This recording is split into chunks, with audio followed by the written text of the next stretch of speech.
ఝాన్సీ అనేటటువంటి రాజ్యానికి రాణి అయిన తర్వాత కేవలం ఒక మహిళ వచ్చి ఒక దేశం కోసం పోరాటం చేసింది. నా యొక్క రాజ్యం కోసం కాదు, నేను భారతదేశం కోసం పోరాటం చేస్తా అని చెప్పింది. ఆమెతో పాటు మనకు అందరికీ తెలియనటువంటి మరొక పేరు రాణి అబ్బక్క. రాణి అబ్బక్క అనేటటువంటి పేరు ఇప్పటి వరకు మన చరిత్రలో ఇక్కడ కూడా రాయలేరు. ఈ యొక్క రాణి అబ్బక్క ఎవరంటే, రాణి అబ్బక్క ఒక గిరిజన మహిళ. ఒక గిరిజన మహిళను కేవలం ఊర్లకు మాత్రమే పరిమితం చేసి ఆమె ఝాన్సీ రాణి కన్నా ముందు కత్తిపట్టి ఒక భారతదేశం కోసం పనిచేసింది. అయినా ఆమె చరిత్ర మనకు తెలియకుండా చరిత్రను చరిత్రలాగే నిలిచారు.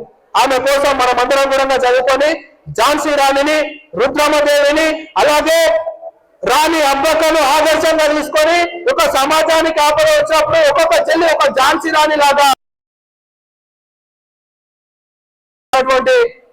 విద్యార్థులకు అలాగే శంకర్పల్లి నగర శాఖ అందరికీ పేరు పేరున ప్రత్యేకంగా ధన్యవాదాలు. Thank you all of you.